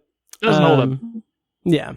But still good stuff. If you're still listening, everyone, check out Anthology, my solo podcast. I'll get to it eventually. But yeah, so anything else on the Jaunt that we can think of? This episode has gone longer than you think, I'm sure, but Longer than you think. Well, I mean, appropriate. oh yeah. I think there's also talking a little bit about Stephen King and politics, is that there's an undercurrent there where they're talking about, it was written, kind of at the tail end of the energy crisis. Oh yeah. The gas crisis and all that stuff. And so King imagines a world in which water is the most valuable resource, and that's why they sent because you can't just like go, I want to go to Mars and type it into the Jaunt machine. It's like there has to be an enter portal and an exit portal. So they actually had to like construct the exit portal on Mars. So they sent all the equipment on a 3-year long journey to get there and set everybody up and all that stuff. So, but the reason they're doing that is because Mars has all the ice caps and it has water. And they can use the Jaunts to teleport the water back to Earth and like all this stuff, and talk about oil as a resource and the economy crashing and like all this. So there's a little bit of environmentalist King in there, but I think it's not so much as him trying to spread a message, and more just like, why would this technology be needed 400 years in the future, kind of thing. So yeah. I just wish he would stop being political and stuff. I want him to write more stuff like The Dead Zone, which has no politics in it at all. No politics whatsoever. Is not prophetic at all. Which the first time reading The Dead Zone was like fall of 2016, I think, for me. And I was like, holy shit. Oh, okay. Oh, the populist that is secretly a fucking criminal and dog kicker and murderer and that wears a piece of headwear with a slogan on it and talks to the common man, and even though he's anything but the common man, like, gee, what does that remind me of? Yep. Let's give that guy access to the nuclear football. Exactly. Twice, apparently. What can go wrong? Yeah. Yep. So throughout the last 10 years or so, I've been thinking like, oh, I can't wait for He Who Shall Not Be Named to have his blue filter moment, where people wake up and realize, how horrible he is. Like in the book, the blue filter being the kid. But that I've had this discussion on the show. I don't think that would do anything to affect Trump's numbers. 100%. If when he was doing his rally and that guy took the shot at him, if Trump had held up a child to protect him, I think his numbers would have gone up instead of down. Yep. So people would have been asking for that child's birth certificate. Yep. Yeah. It was all a deep state lie about it. Yeah, that's how it goes. But speaking of deep state, and why don't we go ahead and talk a little bit about the deep subconscious state of sleep and the short story The Dreamers from the 2024 collection, You Like It Darker. So Eric, you mentioned in our correspondence that you wanted to talk about The Dreamers specifically because it is something of a sister story in a way to the Jaunt. And I found that interesting because The Dreamers, by the way, it's about a Vietnam vet who goes to work with a mad scientist guy who is researching this otherworldly thing in dreams. That's a very just like very broad it's the one-liner. It's the one-liner. Yeah, it's a log line, the elevator pitch. So what I found interesting about what you said about it being similar to the Jaunt is I drew all the comparisons in my reading of it to Revival. It's for sure. Yeah, which is clearly like something there. But like, yeah, I'm just curious. What did you think of The Dreamers? I mean, I love the story, and it's like I said, with my horror calluses, I'm not affected by too much, but there's some imagery in You Like It Darker, when he's describing the adult toddlers in Rattlesnakes, the adult toddler ghosts. Yes. Which I guess kind of plays a little bit into the Jaunt, creepiness too, the fact that there's something that's young and old at the same time. That contradiction gets to me for some reason. But the Dreamers, the comparison, I mean, obviously the mad scientist investigating something that reveals what's in the world beneath our own is very much Revival. And I do consider it like a Revival adjacent story, but when we're talking about short stories, it struck me because I was kind of kicking around in my head when you asked like which one I wanted to do, and I was like, well, the Jaunt is like my favorite, but recently the Dreamers has stuck with me, and I'm like, well, they do kind of play around with the same idea of the space between, and I think that's like my favorite thing that King plays with in the Dark Tower series. It's the thinny, like Toad what Ash exists in this other space that he calls Discordia in the Dark Tower. And the real threat is funny because like the Dark Tower gets very complex in the last few books, right? As he's diving into the world and the norms. All at the beginning is that there's this one tower that holds all realities together, right? But you kind of realize, towards the end of that series that you have Randall Flagg fucking things up. You have the Crimson King, this crazy bad guy, but the real threat of that isn't either one of those. They just want to topple the tower. The threat is what happens when the tower is gone and the linchpin that holds everything together that unleashes this other realm full of old gods and demons and stuff that ruled everything before, and that's Discordia. And so I mean, I've been really fascinated by King's examination of what's there and our curiosity. I'm curious about it. So when you have the mad scientist here, or what he calls him, the gentleman scientist. The gentleman scientist. When he's putting out his ad or whatever,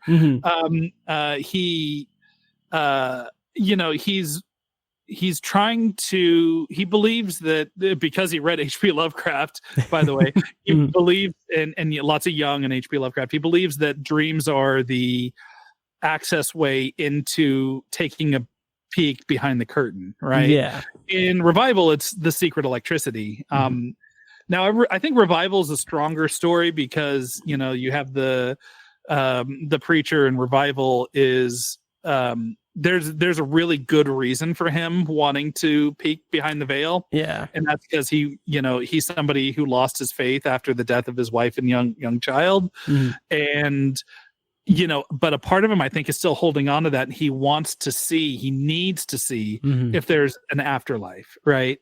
Now he finds his answer to that. Is there an afterlife? The answer is yes, but it's not the one that anybody wants to know about. Right. And the genius of that book, and the reason why that's like the one that we always recommend on the King Cast, like that is the redheaded stepchild. That's the ignored masterpiece, I think, by King. Yes. Is because the ending there is King is a very optimistic and compassionate writer. He's had some sour, endings. If you look at Pet Cemetery, he's had some things that haven't ended great for those who took part in it. But for the most part, he's a fairly optimistic and an impassioned guy and passionate guy about his characters. Revival is the most existentially terrifying revelation. Because it's not about, this monster is trying to eat me, or this haunted car is going to run me over. It's about like there's nothing you can do to avoid what's coming to all of us. And that right now, essentially, enjoy your time now, because the eternity you're looking for ain't going to be fun. And you get a little bit of that, obviously, in the Dreamers, but it's like he believes that the Doctor in the Dreamers believes that through like light hypnosis, putting people under, walking them through, giving them the picture of this, this house with a door, specific. Was it a red door, a greenhouse red door, or something? Red house, green door, I think. Okay, Yeah. I had it vice versa, but which, by the way, it doesn't escape me. He used Freddy Krueger colors. For his dream story, or Christmas, whichever you prefer. Sure. But he, he believes that by guiding people in their dreams to look under the floorboards in this house, that they will kind of reveal what's beyond, and they do, and it's not great what happens. No. But he has a lot of, but I still think it's that thing, and normal people, maybe because they're asleep when it happens or whatever, like just doing this thing that unveils something otherworldly, that maybe I was just desperate to talk about both of them, and I kind of connected both the Jaunt and the Dreamers with that in mind, but I do think that they share a lot of the similar DNA. Absolutely. And they both end with horrific revelations. Yes. And I think it's safe to say that for the Dreamers, there's like a little bit of a escalation of things that happen. Like, so the first person that goes under, her teeth start growing in noticeably, while she's under, and she's describing the door and trying to pry up the boards and stuff under hypnosis. And then there's a couple of failed things that don't really happen. There's like a guy that writes out some stuff in Vietnamese, and that hits home because our main character is this Vietnam vet, as you said, right, and recognizes this writing is Vietnamese, which means that whatever entities on the other side is aware that these people are trying to look through, and aware of him in particular, right? Yes. And so like you get this escalation to where the final guy, actually succeeds and looks at the other side, and then his like eyes grow and split open, and black tendrils come out, and the black filaments are like, that's the imagery that it just fucked with me the entire, like, that stayed with me really. Yeah. And what's crazy about it is it isn't something where like, okay, and then they cut it off and they save it at the last minute. It's just like the door is open, something happened, and the scientist decides to the gentleman scientist decides to like try to, for proof reasons, hold the tendrils and store them, and the main character goes to get rid of the body of the catatonic dude and wipe all record of it, and he comes back to find the scientist, the tendrils have leaked out and encase him, and they spill his name, the Vietnam vet's name out, and he fucking torches the place and runs, as you do. But but it has a little bit of that revival feeling that what he's witnessed has stuck with him, and that the fact that this exists and it knows him is always going to be there. And he, there's a little postscript on this where it's a little Crouch End does a similar thing where the lady that gets lost in the Lovecraftian horrors and comes back, afterwards, like, we'll have these spells where she's in her closet banging her head against the wall and writing Cthulhu shit all over the walls and stuff. Where, I love that that curse area. It's a little J horror-ish where it doesn't matter who you are, if you're a good guy, bad guy, whatever. If you stumble upon the curse, it's all fucking bad luck. It's not like you're destined to do it. It's just a random thing, just like randomly people get hit and crossing the street. It's like it's a random mark that will stay with you forever. And I don't know, I just love it when King is playing in this kind of mean trickster. I could see him at the end of the Jaunt when he finished that up, smiling to himself, going, I got him, Yes. And I get a similar feeling here, like when he's describing the gentleman scientist with all the black filaments wrapped around his head and and all that stuff. It's like you can get that same feeling where King's like, he's having fun with it, and like he has this, just like when he does these things, like in Revival or in The Dreamers, where he is like, the horror of it is present throughout it because of, like you said, like they know that they're, whatever's on the other side knows that they're looking. And like when they write his name, it like, that's terrifying because he knows that he's marked for whatever hell awaits him. Right. But the overwhelming fear center for me in both this story and Revival is just that fear of knowledge, like having the knowledge of like the characters, and by us having like being in the story with them, having the knowledge of what's on the other side, and like having that knowledge be absent of actual knowledge, so that we can fill all of these horrific things in our brains. And that is the stuff of nightmares for sure. And I love it. I love King for that so much. Yeah. Yeah. No, it's, I like King's happy endings. Don't get me wrong, but, I even like his thematically relevant, but still kind of cheap endings, like The Stand or whatever. It's like, thematically, it's a perfect ending. That's a whole movie about, good and evil, and good versus evil, and God and the devil. And so, of course, the hand of God is going to come in and save the day. But you also read on, but really, it's going to be God's hand carrying in a nuclear warhead. Yeah. That's what you came up with, Steve? Okay. Yep. Yeah, I still love it. Me too. I even love when he cops out, in where he has them fighting a giant spider, and and it's very Lovecraftian, by the way, when he's writing about that. Because if you read any Lovecraft is always like, and then they saw, this giant thing that I would describe it to you, but it would drive you insane. It's like, you fucking cop out thing, but King does the same thing in it, where he's just like they fight this giant spider. It's not really a spider, but it's the best their brains can comprehend. The closest you can. Yeah. That's like, all right, you're cheaping out on me, Steve. Right. With The Stand, we covered it on the show years ago, and like I remember the just surreal experience of listening to the audiobook. We were reviewing it in parts, so like we would get this like each separate book of the book. Nice. So like I remember it was probably February or very early March of 2020.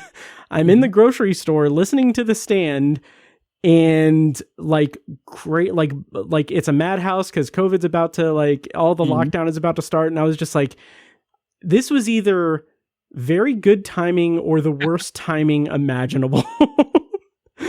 Well, you got the jump on it. I reread The Stand during lockdown as kind of a therapy. Oh, interesting. It was weird. Like, I got a lot of comfort out of reading The Stand, and then I watched like Contagion, and I was watching all these plague things, and I'm like, I don't know, for some reason you would think that would make me more anxious about it, but like there was something about it that was kind of comforting, of like dealing with a lot of the issues we were dealing with. Because I mean, anybody listening now that we've survived COVID, and I mean it still exists, but we've gotten to the point with the vaccines, with the treatments, that it's not a death sentence, right? But we had if you trying to put yourself back in that time, we didn't have an answer to this. There's a reason why it killed so many people so quickly, is we didn't have the treatments to it. We were still learning what it was, and we didn't, for all we knew, this is like, this is going to fucking wipe out half of civilization. It's like we had no idea. Like if you caught it and you weren't the most perfect, healthy young specimen, you get a coin flip if you're going to die or not. It's like, it's like that time was filled with a lot of fear and uncertainty because we didn't know a lot about it. And, and I don't know, I guess that's kind of the beauty of art is, you can contextualize things in fiction that's real world without it feeling like it's as oppressive as trying to contextualize it, with the facts that you have out there. You know what I mean? Yeah, so that makes a lot of sense. So I don't know. I don't know if I'm alone in that, but I know that when I reread The Stand during lockdown, I found it very comforting. When I watched Contagion, I found it very comforting. And, I guess it was because those stories are also about, either the good coming up and fighting it, like in Contagion, like all the sciences, and all the good, the humanity bring their brains to solve the problem. And in The Stand, it was all about, good triumphing over evil. So it's like, maybe that's where it was. I don't know, but I just found it comforting to hear all these terms I'm seeing on the news every day, used in the fictional setting, Yeah, that makes a lot of sense. Yeah. And I can't remember if I when like that, I think my repeated thing was, at least it's not like 99% of, like, this isn't going to kill off 99% of the population. I at least have comfort in that. Exactly. Do you have post-apocalyptic fantasies though? Like, there's something ever since I was a kid. The idea of like, you wake up and tomorrow, you know, everything's gone, and I can just go to Home Depot. I could drive to Home Depot and just build my own community. I can read books and learn how to farm, and you know, you know, that's something that's kind of like, I can go anywhere I want. You know, I can have the Dawn of the Dead experience where I'm, you know, playing Monopoly with, you know, $100 bills, and you know, that I took out of the bank vault. You know, absolutely, you know, it's worthless now, but there's something very appealing about that. So. Absolutely. When my co-host Tiny, he and I are like best friends since like junior high. And in our 20s, we worked as security guards together, night shift security guards in an office building. So like, we basically were there from midnight to 8, and like, we had to fill our time. So we would just like talk bullshit about like, what if zombies happened? What if the zombie apocalypse happened? And like, I had like vivid like ideas of like, okay, if like, I know how like every entrance in this building works. I know how to like block everything. But yeah, anyway, and then I wrote a script that was like 2 security guards during a zombie apocalypse, and Tiny, bless his heart, read the whole thing. So I used to have thoughts of like, okay, well, the Walmart's the place to go, because this is back when I was thinking of, I remember thinking about this stuff because that was back when they sold guns and ammo. Oh yeah. At Walmart. I'm just like, well, that's the place to go. You have all your tools. You have, you know, aisles and aisles and aisles and pallets of canned goods. You got, you know, got, you know, wires, you got home stuff, you got guns and ammo and blades and camping equipment. And I'm like, that's the place to go, is the Walmart. And now, you know, and now not so much for the guns. I guess you got to go to Cabela's for that. But yeah, I guess so. Maybe if we can find one that has like a Cabela's right next to a Walmart, I think that could work. Find a good strip mall. Well, I guess now it'd be like, we need a Cabela's next to a Costco, and maybe a Target, so you can get some clothes too. Oh yeah.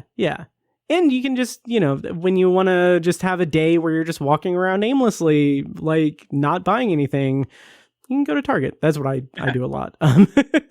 And, you know, or you could do like, you know, episode 3 of season 1 of The Last of Us. And, you know, you get to build your own little town and have your generator. And then you get gay married, and then you get to live the best possible life in the afterlife. Absolutely. In the after times. I think that's the way to do it. Yeah. Brilliant episode, by the way. Just so for the record. So good. I've watched that like a dozen times like that. And I watch people react to that on like YouTube and stuff. And it's so funny because I've seen gay couples and straight couples and like bro-y dudes watch it, and everybody cries at the end. That's everybody, wonderful. Whether they're like college dude bros that are like, you know, ooh, grossed out about guys kissing, or, you know, they're, you know, a nice gay couple sitting there going, oh, representation. Yeah. You know, no matter who you are, you watch that episode and you just go, it's so funny too, because I think people who didn't play the video games don't understand how that episode is like the lightest that the story is going to be. Right. You know what I mean? It's like that is like the example of apocalypsing done right. Right. Absolutely. Like for all the harm, you know, fucking Bill gets shot, like, you know, everything happens. They fight, or, you know, and then the sickness comes.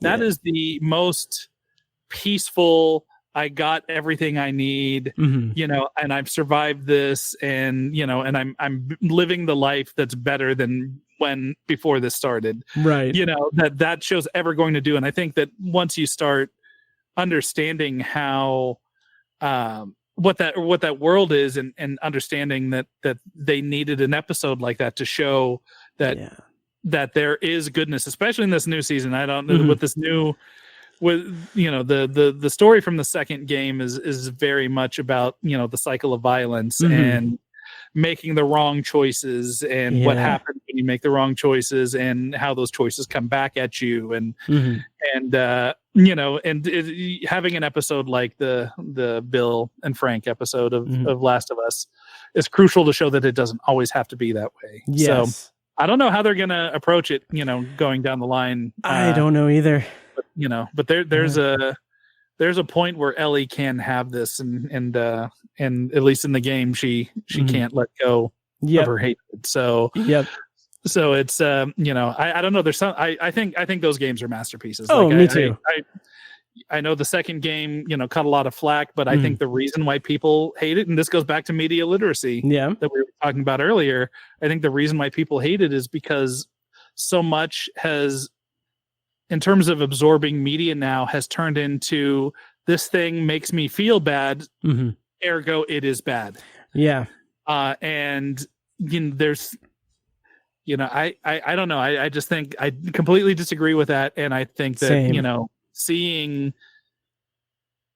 the way the games put you in the shoes of its characters, whether it's Ellie or Joel or Abby, or Sarah in the very beginning of the first game, the way that it uses your point of view to force you to reckon that other people aren't just evil people is it's incredible. And I think it takes the art of video games up to a level that it hasn't really reached since. There might be other better games out there that are more fun, that take your time more. I love getting lost in a Bethesda RPG. Like give me that open world, baby, and let me just dunk 200 hours exploring every nook and cranny and looting things. But in terms of storytelling and games as an art form, I haven't played anything personally that's a better narrative than the Last of Us games. Same. Like Naughty Dog is like in a class unto itself. Like, and it's so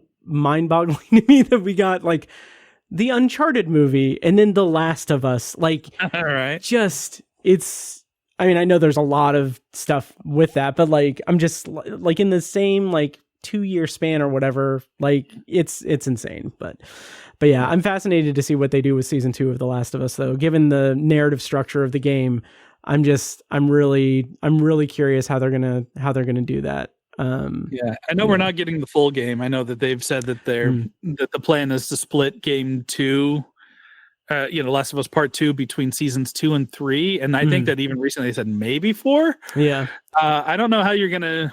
I mean, I don't know how, but I can see them definitely splitting it into 2 seasons. But I'm sure they play a lot with the back and forth, right, in the series.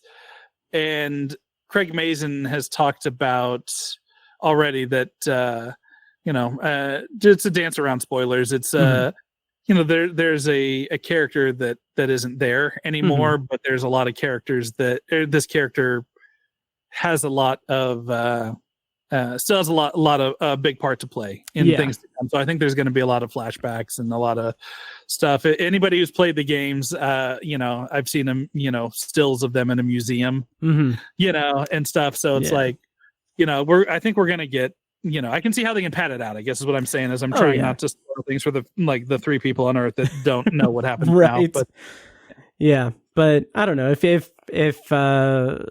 you get depressed by The Last of Us, go golfing or something. I'm not sure.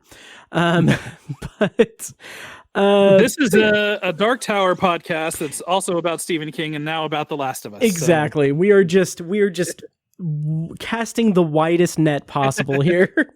So yeah, we can wind down. Eric, thank you so much for your time, man. This has been a complete pleasure.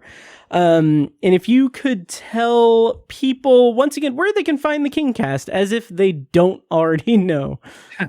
Well, wherever you get your podcast, just search Stephen King or search the Kingcast, and you'll find us. If you haven't listened to the show yet, the basic format is that we bring in a celebrity guest for every episode, and they pick a Stephen King title. It could be a short story, a book, a movie adaptation, a magazine article, an essay, whatever, as long as Stephen King is somewhat associated with it. And we've gotten everybody, like we've had people that have been in Stephen King stuff. You mentioned Steven Weber. He's come on the show. He's talked about doing the audiobook for it. We've had Bill Hader has been on the show. We had Elijah Wood, Karin Kusama, Guillermo del Toro. Yeah. So all these incredible people, that have a love of King and have come on and talked about it. And we have like comedians and we have bloggers. We have one of our most popular guests is an OnlyFans model. And her name's Laura Lux, and she's great. She's an Australian nerd who just fucking loves to post thirst photos and read Stephen King. So she's got such a great thing to talk about, and people love hearing from her. So it's like we have a wide variety. We talk about. I think that there's maybe only a handful of books left that we haven't heard on the show, but we have 5 years. I started the show with Scott Wampler, who's very funny and kind of a chaos agent. He passed away sadly last year, and Anthony Bresnikan, who, as mentioned earlier, he used to write for Entertainment Weekly. He's interviewed Stephen King like 24 times. King loves this guy. He's a great pop culture writer at Vanity Fair right now. He stepped in to be the new co-host. But yeah, no matter what flavor of Stephen King shit you liked, we got 5 years now worth of episodes. So I apologize in advance for the first dozen where we were figuring out how microphones worked. And no shit, that I'd say the first 15 episodes, either one of our mics never really was turned on. We were only coming through the computer mic. Or I'm like, why does Scott's mic sound so fucking echoey? Like he had the same mic I did. And I found out like 15 episodes in that he had the mic turned around backwards. So he was talking into the wrong side of the microphone. So that's a rite of passage. Like I can't go back and listen to those early episodes, but there's some fun stuff in there. So forgive those. Nice. But yeah, I highly recommend checking those out. Jamie Lee Curtis came on and talked about Stand By Me. It's like, there's all these really random people that you'll come. So there's always something there for Stephen King nerds, for pop culture nerds. So find that wherever you get your podcast, whether it's Apple or Spotify or Podcatcher or whatever. So hell yeah. Well, thank you once again so much. And I don't have in my notes like the outro that I say, so I'm just going to freeball it here. Sure. So once again, thank you so much. And everyone check out the Kingcast, of course. This has been a blast. And you can check out more of my work at towerjunkiespod.com, or for all the things I do, just check out obsessiveviewer.com. And as always, thank you so much for listening and for listening to the show. Follow us on social media and check out the other shows, Obsessive Viewer and Anthology. Next time on the podcast, I'm not sure when it'll be, but I believe Tiny and I are going to be starting our journey through Salem's Lot, the novel and all of the adaptations. So that'll be coming. But thank you so much, Eric, and thank you for listening, everyone. Long days and pleasant nights, and may you have twice the number. And now, enjoy this short clip from a recent Patreon-exclusive episode. For the full episode and more Patreon-exclusive content, sign up at patreon.com/obsessiveviewer. Like, Christopher Landon just has this ability to do this really interesting, intricate, not necessarily intricate, but, well, a little bit intricate, play on, like, conventional thriller sort of horror elements. And a lot of that is, why is this person stopping? What the hell?